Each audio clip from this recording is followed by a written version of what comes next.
अस्सलाम वालेकुम my YouTube family. I hope कि आप सब बिल्कुल ठीक होंगे और आप सबकी दुआओं से मैं भी बिल्कुल ठीक हूँ। आज बहुत डिफरेंट रेसिपी के साथ आप लोगों के लिए लेकर आई हूँ शलजम चिकन, और जो कि बहुत टेस्टी बनते हैं। शलजम को मैंने कट करके धो के छोटे छोटे पीसेस में बना के इसको फिर मैंने चूल्हे पे रख दिया था कि बॉयल हो जाए, अच्छे से नरम हो जाए। एक साइड पे फिर मैंने पैन ले लिया, उसके अंदर ऑयल डाला। ऑयल डालने के बाद मैंने सबसे पहले इसके अंदर दो जो है ना जो सब्ज़ इलायची होती है उसको खोल के अच्छी तरह उसके दाने अंदर डालें और उस इलायची भी साथ ही अंदर डाल दी, ठीक है ना, पूरी इलायची। और हल्का सा सिर्फ 10 to 15 सेकंड्स के लिए इसको पकाया। उसके बाद साथ ही इसके अंदर मैंने ऐड कर दिया है चिकन। चिकन को जो है मैंने हल्का सा इसमें फ्राई कर लेना है, इतना कि ऊपर से जस्ट इनका जो है ना वो कलर चेंज हो जाए। हल्का फ्राई करने के बाद साथ ही मैं इसके अंदर जो है ना वो प्याज ऐड कर दूँगी। यहाँ पे मेरा चिकन जो है ना तकरीबन 30 to 45 सेकंड्स में ना मतलब ऐसे वाइट वाइट सा हो गया था। और इसके बाद फिर यहाँ पे मैं ऐड करूँगी चिकन। यहाँ मैंने 2 मीडियम साइज़ के जो हैं वो चिकन कट कर लिए थे, प्याज कट कर लिए थे। प्याज़ों को मैंने उसके अंदर डाल दिया और 1 चम्मच अदरक और 1 चम्मच लहसुन का भी साथ ही मैंने डाल के इसको जो है ना तकरीबन मीडियम फ्लेम पे 10 to 15 मिनट्स के लिए जो है ना अच्छी तरह भून लिया है, अच्छी तरह पकाया है। इसमें जो प्याज होते हैं ना वो हमारे ब्राउन नहीं होते, क्योंकि पहले हम लोगों ने इसको ब्राउन नहीं किया होता। जस्ट टेंडर होते हैं, बड़े मज़े के बन जाते हैं, सोते होते हैं, नरम हो जाते हैं। और जो फ्लेवर होता है ना इनका वो बहुत ही ज़बरदस्त, बहुत मज़े का आता है। इन सब चीज़ों का आप इस तरह से बनाएं, इंशाल्लाह आप लोगों को बहुत पसंद आएगी। अच्छा, अब देखिए यहाँ पे कलर जो है हमारी चिकन का थोड़ा सा जो है वो गोल्डन की तरफ जब किया था 10 to 15 मिनट के बाद, तो उसके अंदर मैंने 2 मीडियम साइज़ के टमाटर लिए, कट किया और उसको इसके अंदर डाल दिया और थोड़ा सा मिक्स किया। और ऐसे मिक्स करने के बाद ना मतलब 1 मिनट के लिए मैंने इसको मिक्स किया।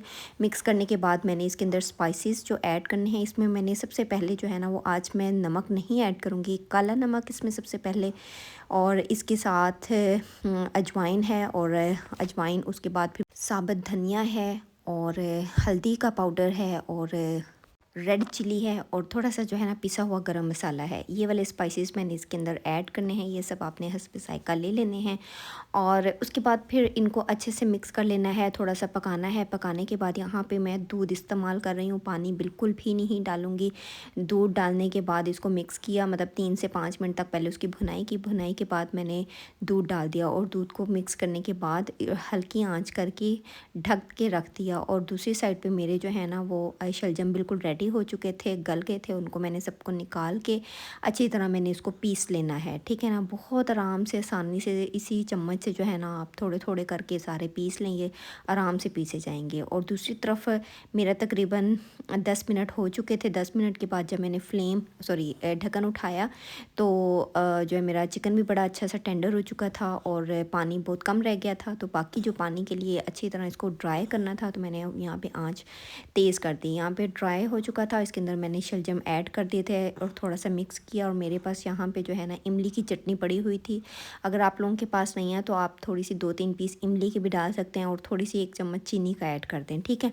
मेरे पास यहाँ पे इमली की चटनी थी तो इसलिए मैंने वो ऐड की। और यहाँ पे मैंने 1 चम्मच ज़ीरा डाल के और यहाँ पे डालूँगी थोड़ा सा पानी, ताकि हमारे शलजम चिकन अच्छे से मिक्स हो जाए। थोड़ा सा पानी डालने के बाद इसको मिक्स किया और मिक्स करने के बाद मैंने इसको दम वाली फ्लेम पे रख देना है। और यहाँ पे मैंने दम वाली फ्लेम करती हुई थी और दम वाली फ्लेम पे मैंने इसको रख दिया है ढक के तकरीबन 10 मिनट के लिए। और 10 मिनट के बाद जब मैंने ढक्कन उठाया तो मेरे चिकन और शलजम जो हैं वो बिल्कुल रेडी थे बन के। और बस इनको मैंने यहाँ पे फ्लेम जो है वो थोड़ी सी तेज़ की है। और फ्लेम को थोड़ा सा तेज़ करने के बाद मैंने इसको थोड़ा सा 1 से 2 मिनट के लिए पकाया है। और 1-2 मिनट पकाने के बाद 4 मैंने हरी मिर्चें ले ली थी, जिनको मैंने दरमियान से कट कर लिया। थोड़ा सा धनिया उसको धो के खुश्क अच्छी तरह कर लिया था। यहाँ पे मैंने हरी मिर्चों को जो है वो डाल दिया और फिर स्प्रेड कर दिया सारा हरा धनिया ऊपर, और इनको आपस में मिक्स कर दिया। और यहाँ पे मेरी हांडी बिल्कुल रेडी हो चुकी थी। उम्मीद है आप लोगों को मेरी ये रेसिपी अच्छी लगी होगी और बिल्कुल डिफरेंट है। आप भी इस रेसिपी से बनाइएगा और मुझे ज़रूर कमेंट में बताइएगा। और इसी के साथ मुझे इजाज़त दें। जाने से पहले कहूँगी कि प्लीज़ मेरी वीडियो को लाइक, शेयर और चैनल को सब्सक्राइब लाजमी करें, और साथ ही साथ बेल आइकन के बटन को भी प्रेस कर दें, ताकि हर आने वाली वीडियोस आपको जल्द से जल्द रिसीव होती रहें। इसी के साथ मुझे इजाज़त दें। अपना बहुत सा ख्याल रखिएगा। अल्लाह हाफिज़।